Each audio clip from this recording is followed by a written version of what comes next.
അസ്സലാമു അലൈക്കും വറഹ്മത്തുള്ളാഹി തആല വബറകാതുഹു.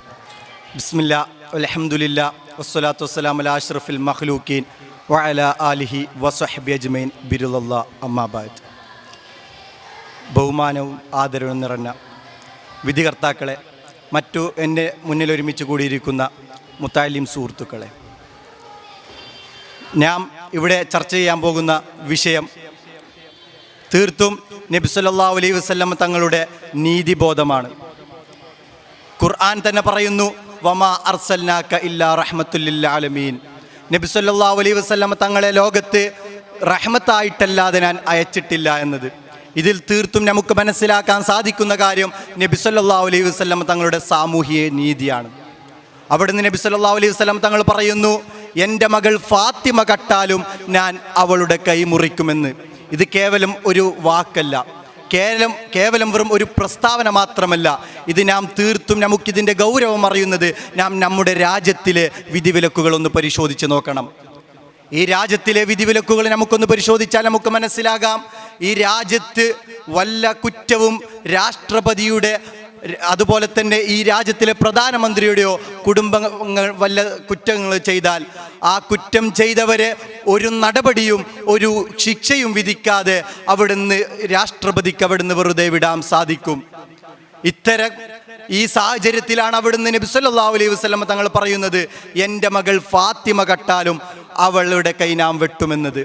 തീർത്തും നബി സല്ലല്ലാഹു അലൈഹി വസല്ലം തങ്ങളുടെ നീതിബോധം എന്തെന്ന് നമുക്ക് മനസ്സിലാക്കണമെങ്കിൽ അവിടുന്ന് ഹബീബ് റസൂലുള്ളാഹി സ്വല്ലല്ലാഹു അലൈഹി വസല്ലം തങ്ങൾ ഒരിക്കൽ എല്ലാ ദിവസവും പള്ളിയിൽ വരുന്ന ഒരാളുടെ മുഖത്ത് വല്ലാത്ത മ്ലാനത കാണുകയാണ്. നബി സല്ലല്ലാഹു അലൈഹി വസല്ലം തങ്ങൾ ആ സ്വഹാബി അടുത്ത് വിളിച്ചുകൊണ്ട് ചോദിച്ചു, എന്താണ് നിങ്ങളുടെ മുഖത്തൊരു വാട്ടം? അവിടുന്ന് ആ സ്വഹാബി അവിടുന്ന് വിവരിക്കുകയാണ്, ഓ നബിയെ, എൻ്റെ വീട്ടിൽ ചാഴ്ന്ന ഒരു മരത്തിൽ നിന്നും ദിവസവും ആ പനയിൽ നിന്നും ഈത്തപ്പഴം എൻ്റെ ഈ കോമ്പൗണ്ടിലകത്ത് വീഴുകയാണ്. അങ്ങനെ എൻ്റെ മകൻ, ചെറിയ മകൻ, അത് ദിവസവും കഴിക്കുന്നത് വല്ലാത്തന്നെ പ്രയാസപ്പെടുത്തുന്നു നബി എന്ന് പറഞ്ഞപ്പോൾ അവിടുന്ന് ഹബീബ് റസൂലുള്ളാഹി സ്വല്ലല്ലാഹു അലൈഹി വസല്ലം തങ്ങൾ ആ മരം അവിടുന്ന് വിലക്ക് വാങ്ങിച്ചിട്ട് ഈ വീട്ടിലെ ഈ സ്വഹാബിക്ക് നൽകുകയാണ്. ഇവിടെയാണ് നബി സല്ലല്ലാഹു അലൈഹി വസല്ലം തങ്ങളുടെ നീതിബോധം, സാമൂഹിക നീതി നമുക്ക് മനസ്സിലാകുന്നത്. വെളുവെളുത്ത സൽമാൻ ഫാരിസ് റളിയല്ലാഹു അൻഹുവിനെയും കറുകറുത്ത ബിലാൽ റളിയല്ലാഹു അൻഹുവിനെയും ഒരേപോലെ നീതിബോധധർമ്മത്തിൽ അവിടുന്ന് നബി സല്ലല്ലാഹു അലൈഹി വസല്ലം തങ്ങൾ കാണുന്നു എന്നത് ഏറ്റവും ഉദാത്തമായ ഒരു ബോധമാണ്. അവിടുന്ന് നബി സല്ലല്ലാഹു അലൈഹി വസല്ലം തങ്ങളുടെ ജീവിതം നമുക്കൊന്ന് കണ്ണോടിച്ചാൽ അവിടുന്ന് കാണാൻ പറ്റും, ഏതൊരു വിധിയായാലും അവിടുന്ന് മദീന ചാർട്ടർ ഉണ്ടാക്കുന്ന സമയത്ത് അവിടുന്ന് മുസ്ലിമീങ്ങൾക്കൊരു വിധിയും അമുസ്ലിമീങ്ങൾക്കൊരു വിധിയും അവിടുന്ന് ഇത് മുബ്തദഈങ്ങൾക്കൊരു വിധിയുമായി അവിടുന്ന് നബി സല്ലല്ലാഹു അലൈഹി വസല്ലം തങ്ങൾ വിധിച്ചിട്ടില്ല.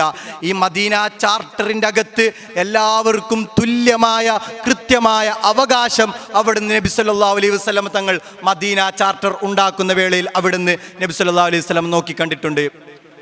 വികസിത രാജ്യമെന്ന് അവിടുന്ന് ലോകം വലിയ വികസനത്തിൻ്റെ പാതയിൽ സഞ്ചരിക്കുമ്പോൾ അവിടുന്ന് അമേരിക്കയിൽ ഈ കാലഘട്ടത്തും അവിടുന്ന് കറുപ്പിൻ്റെ പേരിൽ വിവേചനം കാണിച്ചത് നമുക്ക് ഈ അടുത്ത് വാർത്തയിൽ കാണാം.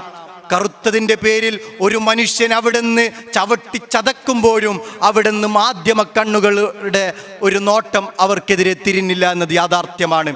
ആഫ്രിക്കയിൽ നിന്നും 3 ലക്ഷത്തിലധികം അടിമകളെയാണ് അവിടുന്ന് അമേരിക്കയിലേക്ക് കൊണ്ടുപോയി അവിടുന്ന് അവരെ ക്രൂരമായി പീഡിപ്പിച്ചത്. ഇതൊക്കെ മനസ്സിലാക്കുന്നത് നബി സല്ലല്ലാഹു അലൈഹി വസല്ലം തങ്ങളുടെ നീതിബോധത്തിൻ്റെ ഒരു കർക്കശത്തെയാണ്. അവിടുന്ന് കൃത്യമായിട്ട് എല്ലാവർക്കും തുല്യ അവകാശം വരുത്താൻ നബി സല്ലല്ലാഹു അലൈഹി വസല്ലം തങ്ങൾ തൻ്റെ ജീവിതത്തിൽ വളരെയധികം കൃത്യമായിട്ട് നോക്കിയിട്ടുണ്ട്. നബി സല്ലല്ലാഹു അലൈഹി വസല്ലം തങ്ങളുടെ കയ്യിൽ നിന്ന് ഔദുൽ കൗസർ വാങ്ങിക്കാൻ അല്ലാഹു സുബ്ഹാനഹു വ തആല തൗഫീഖ് നൽകുമാറാകട്ടെ എന്ന് മാത്രം പറഞ്ഞ് നിർത്തുന്നു. അസ്സലാമു അലൈക്കും.